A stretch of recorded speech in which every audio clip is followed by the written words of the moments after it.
Olá, muito bem-vindo, muito bem-vinda a mais um programa Direito e Justiça. E hoje eu quero começar o programa fazendo uma pergunta para você.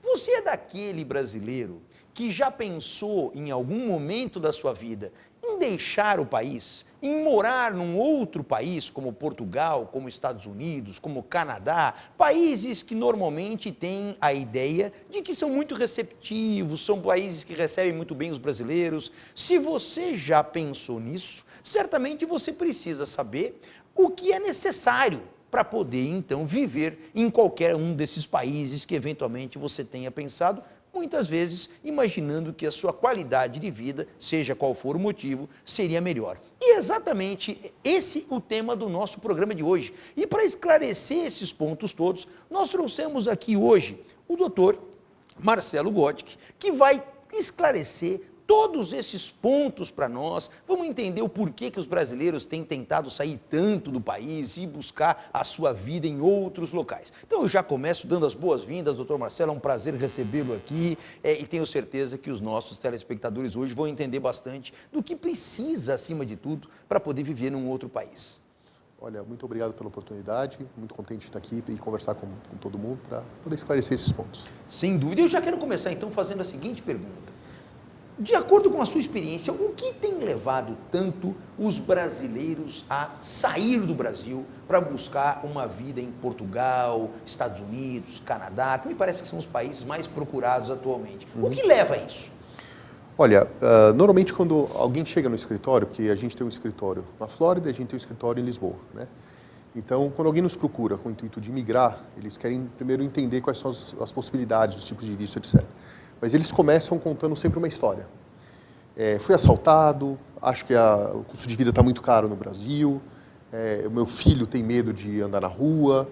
A minha sócia, por exemplo, em Lisboa, a Ana, ela foi casada com um português, teve um filho com um português, se divorciou e voltou a morar no Brasil.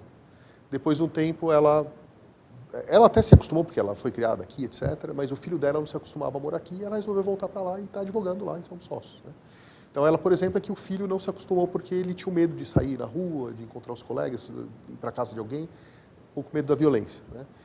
Talvez o motivo mais citado seja justamente o da violência, né? Muita gente descontente aqui. Eu tenho clientes que tiveram casa invadida, foram assaltados, foram sequestrados, principalmente pessoas de alta renda, né? Clientes de alta renda, esses têm um receio bastante grande. Muitos clientes do Nordeste brasileiro, que a gente sabe que, infelizmente, os índices de criminalidade no Nordeste brasileiro são bastante elevados, umas capitais em especial, né? E essas pessoas, normalmente, elas querem sair um pouco da violência, né? Pelo que você está passando, quer dizer, a maior parte das situações que procuram o seu escritório para essa finalidade são pessoas que, de alguma forma, viveram algum tipo de trauma no país. Exatamente. E buscam, então, uma vida um pouco mais tranquila nesses outros locais, né? E qual é o perfil da população, dos clientes que mais buscam realmente essa saída? E aqui eu já quero aproveitar e fazer uma pergunta que certamente é de muita gente que nos assiste agora. Pessoas de alta renda acabam, por questões econômicas, tendo um pouquinho mais de facilidade para poder definir o que quer, o que não quer e as condições que vão enfrentar nesses outros locais. Agora, é possível também pessoas com rendas menores alcançarem esse mesmo sonho? Olha, é possível, a depender do caso. Os Estados Unidos não é talvez o local ideal, porque a pessoa dependeria de uma oferta de emprego para conseguir um visto. E se ela não tivesse oferta de emprego, ela vai ter que fazer um investimento lá. E a gente está falando de investimento, isso falando dos Estados Unidos, né? Pelo menos uns 100, 150 mil dólares. Então a pessoa de baixa renda talvez não consiga juntar esse dinheiro de maneira tão fácil. E esse investimento consiste no quê? Ele não serve, para os Estados Unidos não serve em imóvel. Portugal já serve. Estados Unidos teria que realmente montar uma empresa, ou se a pessoa, por exemplo, for um empresário no Brasil, ele montar uma filial da sua empresa lá e se transferir como sócio, como executivo. Se, por exemplo, os brasileiros que têm uma segunda cidadania de qualquer lugar da Europa, com exceção de Portugal, porque Portugal ainda não tem um tratado de investimento com os Estados Unidos, parece que isso foi aprovado uma lei na Câmara americana, a Câmara dos Deputados americana, para poder permitir para os portugueses também, só que falta agora a aprovação do Senado.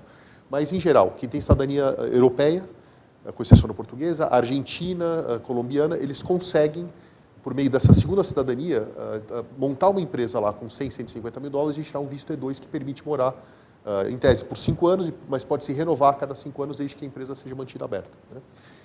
Agora, essa pessoa que eventualmente não tem essa condição financeira para poder fazer esse investimento e que quer simplesmente sair, ela quer sair do Brasil por qualquer motivo, às vezes está desacreditado com o país, com o momento que o país enfrenta e daí por diante, e ela quer morar fora para poder prestar, se oferecer ao mercado de trabalho lá fora. Claro.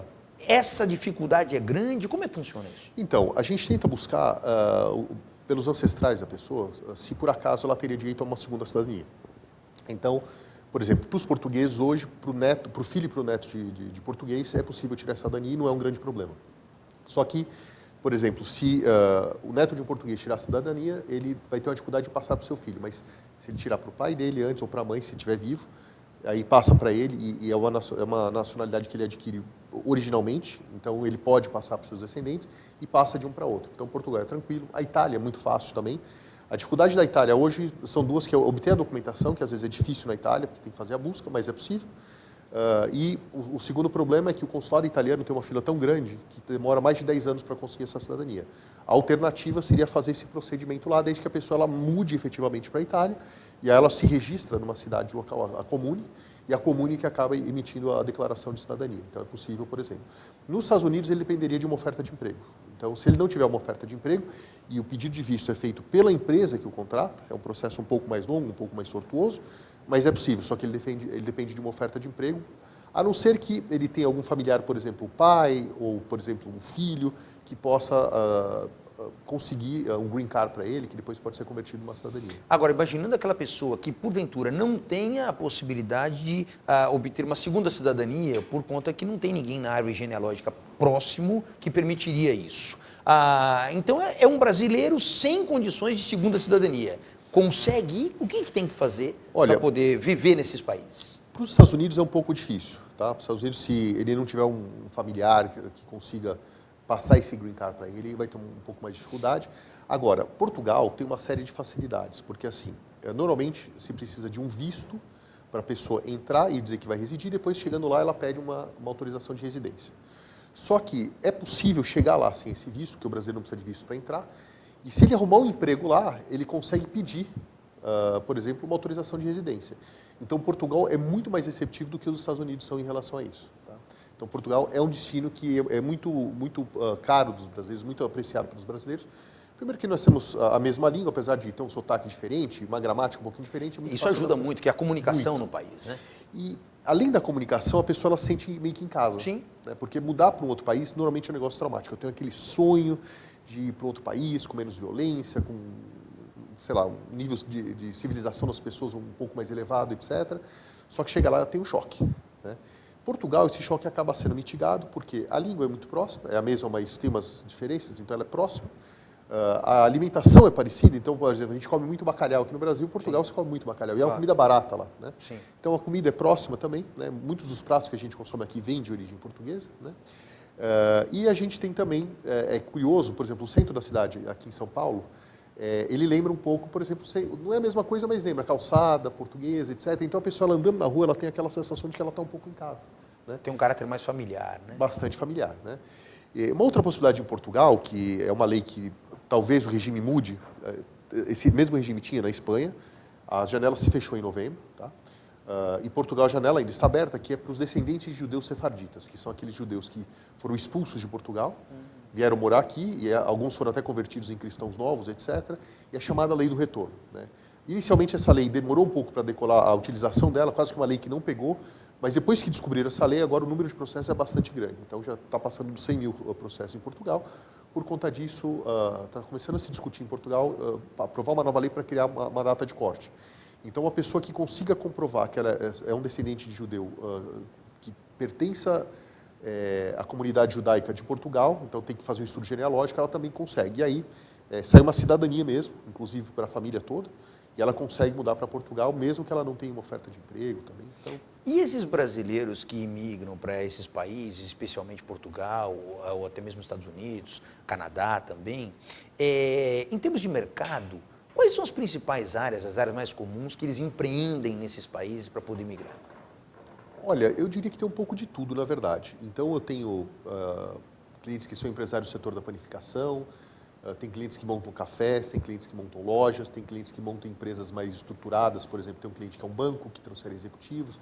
Então, na verdade, é bastante amplo, essa gama é bastante complexa, vamos dizer assim. Tá? Agora, um outro grande ponto que o brasileiro muitas vezes fica preocupado quando se cogita essa saída do país, é como ele vai ser recebido lá. E quando eu digo recebido, não só pelo governo local, mas também pela população local, porque existe muito isso. Alguns países a gente escuta que são muito mais receptivos, a sociedade em geral, para imigrantes do que outros países, que já são mais fechados e tudo mais. Como é que funciona nesses principais países que os brasileiros buscam essa receptividade, tanto do governo quanto também da sociedade? Olha, o governo em geral, quando ele abre as portas, ele quer realmente atrair as pessoas, então você não encontra uma hostilidade do governo, até porque seria ilegal fazer isso, né? Pode ser destratado por um funcionário público, assim como pode ser destratado aqui também, né? E a gente sabe que às vezes o funcionário público, ele acorda irritado, você vai lá fazer alguma coisa, entra na fila e não consegue sair da fila, né? Isso pode acontecer em qualquer lugar do mundo, tá? Agora, o governo, então, via de regra, não tem nenhum problema com o imigrante, se a lei permitir, ele vai fazer as coisas que ele tem direito de fazer. E ele é tratado, e assim, quando eu digo tratado em relação aos direitos que ele tem enquanto está lá, são exatamente os mesmos direitos, por exemplo, assistência de saúde, do que a população local? Assistência de saúde, sim, mas, por exemplo, enquanto ele não adquire cidadania, via de regra, ele não pode votar. Isso nos Estados Unidos, isso no Canadá, isso em Portugal. Qualquer lugar que a pessoa não adquire cidadania, via de regra, ele não pode votar. Agora, usufruir dos serviços locais, se ele pagar impostos, ele pode. Então, por exemplo, nos Estados Unidos, a pessoa, é curioso, porque a pessoa não pode se matricular um filho, por exemplo, numa escola pública, se ela não tiver um visto de residência. O visto de turista, por exemplo, não permite. Então, essa residência pode ser via até um visto de estudante, uma autorização de trabalho, etc. Ela só pode matricular o filho numa escola pública se ela tiver essas características. E essa residência, eu até já interrompo exatamente para fazer essa pergunta. Precisa ser própria ou pode ser locada? Desculpa, eu acho que não foi claro. O visto de residência. O visto de residência, exatamente. Independentemente dela ter um local específico dela para residir. Por exemplo, ela pode perfeitamente morar na casa de um parente. Pode. Sem problema algum. Pode. Então vamos dizer que, por exemplo, você tenha lá uma casa em Fort Lauderdale, Tá. E você vai passar só férias. Perfeito. Pelo fato de você ter, ou melhor dizer, você não precisa ter a casa, você pode alugar essa casa, tá? Pelo fato de você alugar essa casa, se você chegar na escola local pública e quiser matricular seu filho, você vai matricular, e sem apresentar qualquer tipo de visto. Só que você vai se tornar uma pessoa ilegal nos Estados Unidos, que você não pode matricular o filho sem um visto que permita que essa pessoa seja matriculada. Bastaria, nesse caso que você está falando, a comprovação de que eu aluguei a casa, eu tenho um endereço lá, é isso? Exatamente. Tá. Então, em tese, utilizar o serviço público não é um grande problema. Tá? Para a pessoa que tem um visto de residência, etc., ela vai usar tranquilamente como uma pessoa local. Ela não adquire todos os direitos até adquirir a cidadania. Então, por exemplo, a principal questão é votar. E se por acaso a pessoa ela adquiriu a cidadania, não originariamente, mas, por exemplo, por ter se naturalizado, ela não vai poder se candidatar à presidência da República. Porque aí você encontra aquelas distinções Exatamente. entre o nato e o naturalizado, Exatamente. algo do tipo e tal. Perfeito. Agora, só um detalhe. Pois não. O brasileiro, quando ele, por exemplo, o filho de português, que ele obtém a cidadania por ser filho de português, ela retroage a data do nascimento. Isso quer dizer, então, que a pessoa, apesar de ter nascido no Brasil e ter obtido essa cidadania depois, é um reconhecimento, não é uma aquisição efetiva, é um reconhecimento, e aí ela pode se candidatar à presidência de Portugal, por exemplo. Olha que interessante. Curioso, hein? E nós vamos aqui recebendo perguntas dos nossos telespectadores, daí por diante, e já chega aqui algumas que eu já quero lhe passar. A primeira que chega é a da Marliette. A Marliette, no final do telefone 6915, ela já pensa em eventualmente mudar para países mais aqui da América do Sul. Por exemplo, Uruguai, Paraguai. Para esses países, a burocracia também é grande ou por fazer parte aqui do Mercosul já facilita esse tipo de situação? Olha, eu conheço pouco a legislação do Uruguai, do Paraguai. Eu sei que do Paraguai, uma vez a gente estava verificando, porque, curiosamente, o Brasil não tem tratado de investimento com os Estados Unidos, então não dá para se tirar visto E2 para brasileiro que não tem uma segunda cidadania.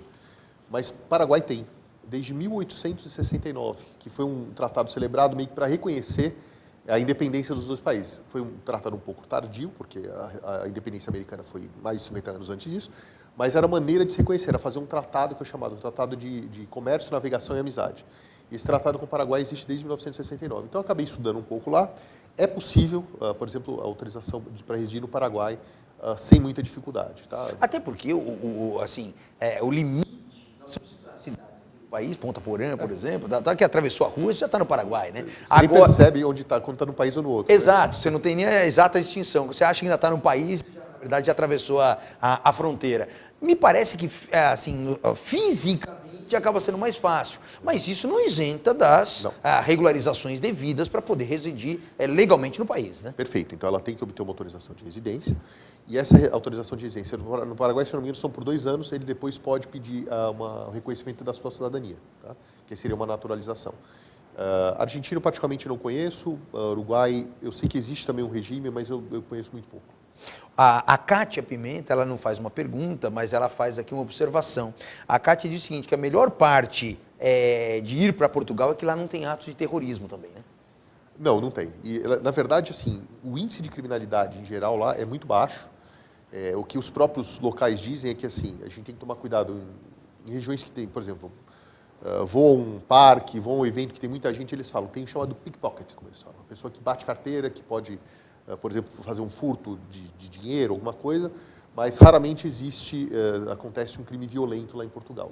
Acontece, mas são muito raros. E essa observação que ela fez realmente é relevante, né? Porque se a gente pega alguns países da Europa, você consegue lembrar num passado remoto e também recente, atos de terrorismos específicos em determinados países, como Inglaterra, e outros países. Bélgica, Holanda. Exato.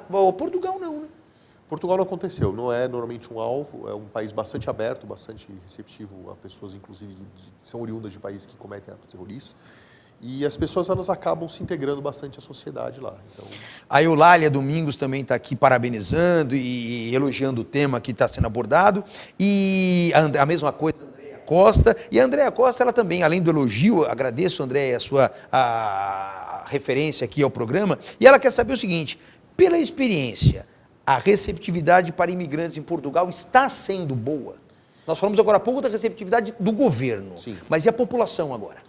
Olha, bastante boa. Eu não vou dizer que não possam existir atos de xenofobia, isso pode acontecer em qualquer lugar, tá? Principalmente quando a gente tem culturas que são muito diferentes. Então, a Ásia existe uma dificuldade um pouco maior de se assimilar. A pessoa ir para lá e ela fazer amigos, ela ser recebida. Agora, Portugal, existe uma receptividade muito grande. Os brasileiros que mudavam para Portugal na década de 80, principalmente, quando a gente estava numa situação econômica muito difícil, essas pessoas não eram tão bem vistas porque elas iam para arrumar subemprego, para trabalhar, por exemplo, para limpar banheiro, para ser cozinheiro, etc. E as pessoas não eram pessoas de alta renda. Só que o perfil do brasileiro que vai para a Europa hoje, não só para Portugal, mas a Europa em geral, é um perfil muito melhor. São pessoas que já são mais educadas, que fizeram faculdade, etc. E os próprios portugueses perceberam isso e eles tratam os brasileiros muito bem, eles gostam dos brasileiros. Um motivo, além de tudo isso, Portugal passou por uma fase, uma crise econômica muito séria, e os brasileiros ajudaram, com o investimento externo feito lá, a tirar Portugal da crise. Então, muito dinheiro brasileiro foi para Portugal, pessoas de alta renda que montaram montaram empresas, criaram empregos, que investiram bastante em Portugal e fazem isso até hoje. O fluxo está aumentando, a procura do escritório tem aumentado bastante. Em Portugal, especificamente, me parece, eu não sei se ainda está valendo essa regra ou não, porque eu escutei a referência a ela já há algum tempo, queria até que você me esclarecesse isso, que se comprasse um imóvel em Portugal, você já teria uma possibilidade de residir lá. É isso? Portugal permite fazer um investimento em imóvel, depende do valor, da localidade, porque, por exemplo, a via de regra, o investimento é de 500 mil euros. Contudo, se for um imóvel dentro de determinadas regiões, que tem mais de 30 anos e precisa de um investimento para renovar, para reformar, de pelo menos 350 mil euros, qualifica também. Então, Agora, essa situação em relação a Portugal especificamente, só para deixar claro para quem nos assiste, eu comprei um imóvel lá nessas características, automaticamente eu já tenho a permissão para residir lá? Então, aí eu solicito aquilo que é chamado de ARI, né, a autorização de residência de investidor, e eu consigo, então, solicitar e eu não preciso morar lá. No primeiro ano, eu preciso passar 14 dias. Nos próximos 4, eu preciso passar pelo menos 7 dias para não perder a autorização de residência. E depois eu posso pedir a conversão em cidadania, uma naturalização. Agora, nós estamos pensando aqui sempre no mundo ideal, né? De que tudo é solicitado, tudo é autorizado e eu serei feliz para sempre naqueles países. Agora, eu quero entender um pouquinho o contrário. Quais são os motivos que acarretariam uma negativa de um governo para que eu residisse lá? Então, imagine o seguinte, vamos pegar o exemplo de Portugal, comprei o imóvel nessas características e entro com essa solicitação que nós acabamos de falar. é garantido que eu seria autorizado ou com o risco de eventualmente o governo falar, olha, em que pese você tenha adquirido esse imóvel aqui, você não preenche os requisitos. Quais são os requisitos que normalmente esses países exigem para poder permitir a permanência legal de um brasileiro lá? Olha, via de regra é um ato discricionário, tá? Então existe uma lei, mas não há um direito adquirido. Isso é muito raro ter um direito adquirido para qualquer lugar que a pessoa queira imigrar. Isso pode ser para os Estados Unidos, pode ser para o Canadá, isso pode ser para Portugal, pode ser para a Espanha. Então não há um direito adquirido. O que pode acontecer é, se eu tiver um direito à cidadania, aí é um direito adquirido. Sim. Por exemplo, por o meu pai ser português. Aí é uma história. Mas eu fazer um investimento, ele pode ser negado se o processo não for bem montado, não for bem instruído. Isso pode acontecer, faltar documentação, e aí me é dada uma oportunidade para apresentar aquela documentação, e a documentação não é apresentada. Então, assim, a gente tem alguns processos que foram indeferidos, eles são raros, mas via de regra, porque o cliente ele não consegue apresentar todos os documentos. E quais são os documentos normalmente exigidos? Para qual país você diz? Portugal. Portugal. Comprei o imóvel, naturalmente, óbvio que tem que comprovar a aquisição daquele imóvel, mas além disso, o que mais que normalmente Portugal exige? Olha, a pessoa tem que mostrar que ela tem bons antecedentes criminais. No país de origem. No país de origem, exatamente. E, inclusive, às vezes, se ela morou em mais de uma cidade, ela tem que comprovar em mais de uma localidade. E um motivo de indeferir é se ela, por exemplo, ficar constatado que ela morou em São Paulo e Rio de Janeiro, mas ela tem um problema com a Justiça do Rio de Janeiro. Ela só apresenta o certidão de antecedentes criminais de São Paulo. Isso há uma grande chance de ser indeferido, a não ser que não olhe o processo direito lá. Agora, uma outra questão, já que nós tocamos nesse ponto. Só antecedentes criminais, porque nós estamos falando de problemas da justiça. Muitas vezes a pessoa sofreu, até porque a pessoa, repito, a maioria das vezes a pessoa que tem o perfil de querer sair do Brasil é porque não está vivendo uma boa situação no país. Então você tem, tirando aquelas pessoas riscos de segurança pessoal, que nós já comentamos, mas aquela pessoa que aqui não está encontrando um mercado de trabalho adequado para se manter. Então busca sair daqui. Essa pessoa, muitas vezes, ela é alvo de um processo de despejo por falta de pagamento na área civil, e muitas vezes tem o seu nome com restrições, protesto, Serasa, e daí por diante. Essa análise civil é feita por esse país a ponto de negar? Não, nos Estados Unidos não se pede isso, Portugal também não se pede, Canadá eu desconheço, mas Estados Unidos e Portugal não pedem isso. Então é especificamente na parte criminal. Na parte criminal, exatamente. Perfeito. Então, assim, quando algum documento importante no processo que o cliente não consegue nos fornecer, e às vezes a gente até tentativamente buscar também e não consegue, aí é o motivo para indeferir. Agora, se a documentação estiver em ordem e o processo for bem cuidado, etc., não vai dar problema nenhum. Pode acontecer também de o formulário ser mal preenchido, por isso que é bom a pessoa, se ela não se sentir confortável o suficiente, ela procurar um advogado, entendeu? Porque, tem uma dúvida, tal. Se ela preencher errado, há uma chance muito grande aí do processo ser indeferido. Mas se ela contratar um advogado que sabe o que está fazendo, isso normalmente não vai ter problema, não. Agora nós estamos falando da ideia de brasileiros saindo do país por esses motivos que nós estamos apresentando. Mas é inegável que nós enfrentamos também no Brasil o inverso. Pessoas que muitas vezes querem vir morar no Brasil por alguma razão. E em cima disso, duas perguntas já chegaram para nós em cima desse tema. Uma da Maria Rita e outra Jennifer, mandando aqui o seguinte, veja, a Jennifer especificamente coloca como os bolivianos chegam no Brasil, porque também tem muito boliviano trabalhando, principalmente nessa parte de confecções e daí por diante, né? Tem muito boliviano. A pergunta dela, por que eles escolhem o Brasil, por exemplo? E nesse mesmo sentido, já aproveitando o nosso tema, a Maria Rita pergunta o seguinte, como que as outras pessoas de outros países enxergam o Brasil? Enxergam como um bom lugar para morar? Como é que isso tem sido compreendido na sua atuação profissional? Bom, falar da Bolívia um pouco inicialmente, tem pessoas que vêm trabalhar no setor de confecção, mas tem bolivianos que, por exemplo, vêm para estudar medicina ou fazer residência aqui e acabam ficando. Então, não são só aquelas profissões que são um pouco mais mal remuneradas, mas também tem profissões bastante bem remuneradas aqui no Brasil, para bolivianos, colombianos e peruanos, etc. Tem bastante gente, eu sei porque a minha esposa é médica e ela trabalha em mais de um hospital, e ela fala, tem um boliviano aqui, tem um peruano lá e tal, e eles vêm para exercer profissões bastante dignas, não que trabalhar em confecção não seja, mas fazer medicina é um negócio difícil, a gente sabe que entrar numa faculdade de medicina e cursar é difícil. Então, o que acontece, na verdade, é que tem pessoas que vêm exercer essas profissões mais difíceis também. E por que o Brasil? Porque o Brasil é um mercado grande, né? Nós temos 210 milhões de pessoas aqui, é um mercado muito grande que, apesar da crise, ele muitas vezes dá mais oportunidade do que no país de origem dessas pessoas. E esses processos de imigração do brasileiro que vai, por exemplo, vou pegar Portugal, porque me parece, salvo engano, que Portugal tem sido um dos destinos mais escolhidos pelos brasileiros, né? O brasileiro, assim, na verdade, não só para o brasileiro. Se você for para Portugal, espero que você vá, que é um país muito agradável, tem gente no mundo inteiro hoje em dia. Tem americano, tem... Bom, da Europa nem se fale, porque a pessoa ela consegue mudar para Portugal e se aposentar. Vamos dizer, fiz minha vida na Holanda, juntei dinheiro suficiente, agora eu vou para Portugal. Eu pago um imposto de renda mais baixo do que na Holanda, por exemplo, que é muito alto o imposto de renda, né? Então é um país que atrai gente do mundo inteiro. Hoje em dia é uma torre de Babel, qualquer lugar que você vá, você vai ver todo tipo de língua sendo falada, alemão, francês, espanhol, japonês, inglês, o português brasileiro e assim por diante. Então ele atrai gente do mundo inteiro, tá? O Carlos Nascimento faz uma pergunta aqui também, que sem dúvida alguma é de interesse geral. Normalmente esse processo de regularização do indivíduo fora do Brasil, perante os governos locais, quanto tempo leva? Isso depende muito, depende do tipo de visto. Isso pode demorar, por exemplo, 3 a 4 meses ou pode demorar 2 a 3 anos. Então, por exemplo, para uma empresa americana contratar um brasileiro, se ele não encontrar um profissional com aquelas características do mercado local, ele pode contratar um estrangeiro. E aí pode ser um brasileiro. Esse processo tem que passar por uma certificação no Department of Labor, que é o Ministério do Trabalho americano. Só essa certificação pode demorar 1 ano e meio. Depois, mais uns 6 a 10 meses para sair um green card para a pessoa ir morar lá, por exemplo. Só que dá um green card. Então depende muito. Tem outros processos, por exemplo, a pessoa que vai para Portugal, chega lá, arruma emprego, ela faz o pedido de autorização de residência na hora e pode demorar pouquíssimos meses para fazer. Então depende da localidade, depende do tipo de processo, o tipo de visto, o tipo de autorização de residência, e tem para todos os gostos hoje em dia. E qualquer cidade portuguesa tem os seus departamentos específicos para poder regularizar a situação da pessoa? Ou, por exemplo, só nas capitais? Como é que funciona isso? Nos grandes centros, porque Portugal tem uma característica que é um pouco diferente da gente, tem cidades muito pequenas, com 300, 400 pessoas, por exemplo. São vilas, 300, na verdade. 400 pessoas. São vilas que... Literalmente vilas. E quase que medievais. É muito gostoso visitar esses locais, porque parece que a gente faz uma viagem no tempo, o tempo para. O tempo parou, na verdade, e a gente tá voltando indo ao passado, né? Então você vê aquela arquitetura medieval, uma comida muito tradicional, muito gostosa e tal.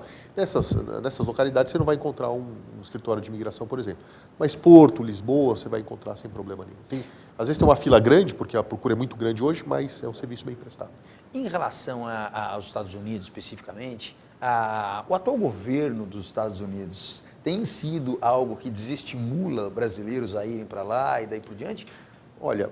Até pelo discurso eleitoral pelo Donald Trump na época, em que, principalmente com os mexicanos, ele fazia aquela divisão do muro, a construção do muro, que virou uma polêmica e tudo mais. Exatamente. Quer dizer, hoje o governo americano, a gente pode dizer que o governo é receptivo? O governo é receptivo, só que o fenômeno que aconteceu é o seguinte: apesar do discurso ter sido endurecido um pouco, a busca por residência nos Estados Unidos aumentou muito. Então, ano passado foram feitas mais de 6 milhões de solicitações de vistos e aproximadamente 1 milhão e meio de vistos foram concedidos. Vistos e autorizações e residências permanentes, tá? A gente está falando de maneira ampla. Então, é o país mais procurado, imagina. 6 milhões de solicitações e o número de rejeições é bastante elevado. Agora, historicamente, esse percentual não mudou. O que acontece é que, como mais gente começou a procurar, eles aumentaram um pouco o nível de exigência. Então, tem um visto chamado de habilidades extraordinárias, que é o visto EB1, que dá direito a um green card no final do processo. Antigamente era mais fácil, com uma quantidade menor de documentos, aprovar. Hoje, a análise ficou muito mais criteriosa. Eu tenho que apresentar muito mais documento, e por conta disso a chance de rejeição é maior. Mas não é que o governo ele não quer, ele quer, só que ele quer pessoas que são bem treinadas, que estudaram em boas escolas, que sabem trabalhar e ganhar dinheiro e que vão contribuir com a economia americana. Então não é um problema de rejeição por si só, é que a análise ficou mais criteriosa, porque muita gente quer mudar para os Estados Unidos, mas muita gente. Agora, imagina assim, aquele jovem que tem ainda o sonho de construir uma vida profissional fora do Brasil. Então, aqueles que ainda estão fazendo faculdade, aqueles que estão se preparando para uma vida profissional. Pela sua experiência, Marcelo, seria mais interessante buscar algo em Portugal, Canadá ou Estados Unidos para aquelas pessoas que, de repente, queiram concentrar suas atividades em áreas de inovação, tecnologia, coisas do tipo. Qual seria o melhor caminho para aquele que quer hoje desenvolver uma vida profissional fora do Brasil? Olha, a gente tem uma série de fatores que precisam ser levados em consideração. O primeiro deles é a escolha pessoal, porque pode acontecer da pessoa ter uma preferência por Portugal em detrimento dos Estados Unidos, ou do Canadá em detrimento de Portugal. Então, a pessoa ela precisa conhecer os países e ver o que ela vai se acostumar mais. Eu tenho um cliente, por exemplo, que ele já tem cidadania portuguesa, porque o pai dele é português, e ele falou, não quero morar em Portugal. Mas por quê? Porque eu acho que é um país pequeno, passei um tempo no Porto, fiquei um pouco deprimido. Meu irmão morou no Porto e está deprimido porque é uma cidade que ele acha pequena, sem movimento. É uma cidade que eu adoro, por exemplo. Eu moraria lá sem problema nenhum. Mas ele não tem uma preferência em Portugal e tem a cidadania portuguesa. E ele, inclusive, já está de mudança para os Estados Unidos agora.